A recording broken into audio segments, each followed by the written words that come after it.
I also fully support and endorse Senator Kelly Ayotte of New Hampshire. We will grow our majority in the House and in the Senate. Arm in arm, we will rescue the nation from the Obama-Clinton disaster, which is exactly what it is. So it was a spontaneous moment that just erupted. Sorry. I couldn't resist. No, it was a hostage tape. And we had to get somebody else's take on it. We've got Dana Perino here to get a sense of, you were watching it here with us. Good morning, Dana. Thank you for being here. The most sincere thing about that was when he said, when he went off script, which is exactly right, when he was talking about the disaster of Hillary Clinton and Barack Obama. I mean, reading the endorsements was, I think, in a way, a poke to his team that made him do this. Right? I don't think it was necessary. That wasn't from the heart. I think that they said, you're going to have to go out and you're going to have to read this. And he was like, fine. If you think this is going to turn around my poll numbers, I'll go out there and I'll do it. But it's not because it's from the heart. How wild is it? Why do you have to read it when you said, I endorse Paul Ryan, the Speaker of the House? I mean, that's not something that you was have to... Was it more or less sincere as Ryan's endorsement of him? Or? Well, I think Ryan's was... Ryan didn't look like he had a...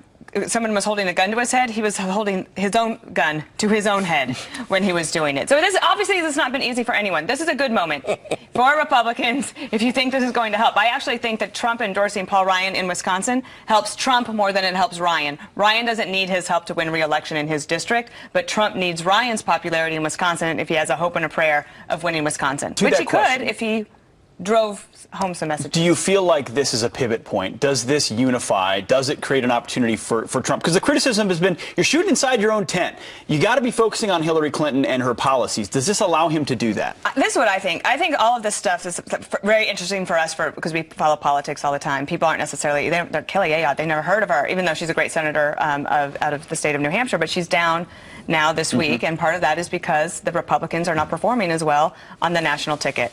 That could change. I actually think that Donald Trump should just do something totally different next week. I would not go out and do speeches at podiums in front of flags because it's getting old.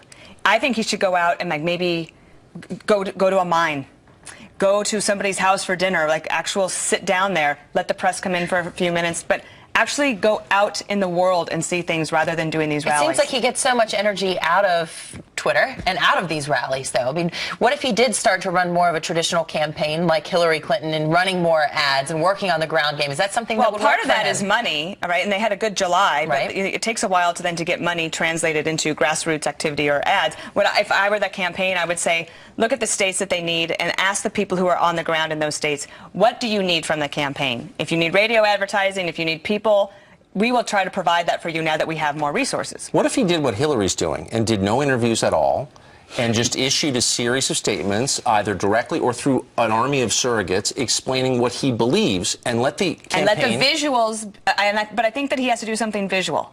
I think that it's okay to not do interviews, and I think he does entirely too many, especially when you do 3 a day and when there are 3 different messages, they step all over each other. But if he went out and he was actually out with people, and that was the picture you saw, not behind a podium, not being applauded, but actually where he's down there saying, I do want to change things because you deserve change, working class people. But if he made this about immigration and said, she's for totally open borders and I'm not, where are you on that? He wins that argument, I mean, overwhelmingly. Well, maybe not with the general election.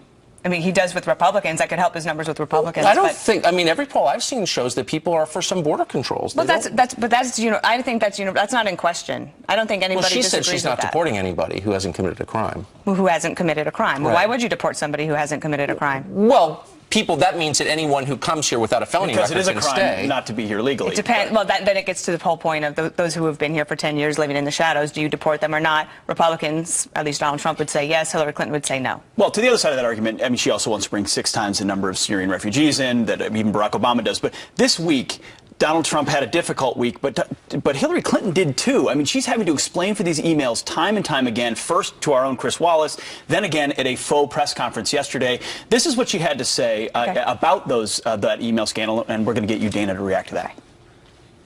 What I told the FBI, which he said was truthful, is consistent with what I have said publicly. So I may have short-circuited it, and for that, I, will try to clarify, because I think, Chris Wallace and I were probably talking past each other. What we have here is pretty much what I have been saying throughout this whole year, and that is that I never sent or received anything that was marked classified. So we wring our hands over this stuff. Sorry, Does this Tucker and I change- are like having. No, I know you guys are We're having agreeing. a debate inside the debate. We wring our hands. Does this change voters' No, perception? well, not her voters, and not Republican voters who are already destined to How not about vote for independents, Hillary folks that Clinton. are... Maybe not really, because if you look at all of these surveys, that both candidates have really bad trustworthy numbers. And the Democrats are looking for a way to answer questions from their friends at cocktail parties, like, well, what about the emails? What she did there is annoying, because on the merits, it is wrong, and it looks like she's lying. But if you are her press secretary, you're sitting back there thinking, she just muddied those waters pretty good. So you'd have given her an attaboy for that one. Well, I think that was the best she could do. It's one of the reasons she doesn't give interviews. She doesn't interview with Chris Wallace. She has to spend a week thinking about it. What she wants more than anything is for this election to be about Donald Trump and a referendum on him. So if he doesn't change course, and he does 3 interviews a day and all the Twitter and all those things, then she can just sit back and watch the press coverage and have all of her money spending really good advertising dollars in key battleground states, of which Georgia, which has not been won by a Democrat since 1992 when Bill Clinton won, is now in play. She's up 4 points over Donald Trump in Georgia. So now Republicans have to spend money there where we never would have had to spend money there before. They took money out of Virginia. Why did they take money out of Virginia? Because she knows she's going to win it. Well, what we saw there from Donald Trump, you said, was kind of a poke to his team, but he was reading from a script. He's been sticking to the script for about, 3 days or so now? I agree with Will Corey this last? Lewandowski. Never thought I would say that, but you just let Trump be Trump. I think get out there. I'm not for the belittling or the insulting people, but going out and being like, this isn't right. Go to a working class community, go to a diner, go to somebody's home and say, this is not going to stand. We have to do something different. People that want change would, I think, maybe gravitate back towards him. People also say he's very relatable in person. You get him one-on-one, and maybe you get it. You're saying unleash that for people as to see. David Plouffe, who won President Obama's elections 2 times in a row, he would say that these elections are not won behind the podium and with flags behind you at rallies. They are won one by one, shaking hands, asking people for their vote. All right. Interesting. Dana, thank you so much. We love having As you on. always, And check thank out her you. new Jasper book. What's it called again? Well, that's not till October, but it's called Let Me Tell You About Jasper. But you can pre-order it if you wanted. Could, but Or you're you very can just kind. follow You her don't on have social to. media. But she and see probably the wanna Jasper pre-order picture. it. We'll Yeah, bring but you Jasper do. back. Just in case it ran out. Well, will he come back when the book comes out here? Oh, I love it. Yeah, So handsome. All right, Dana, thank We you. got that on the record.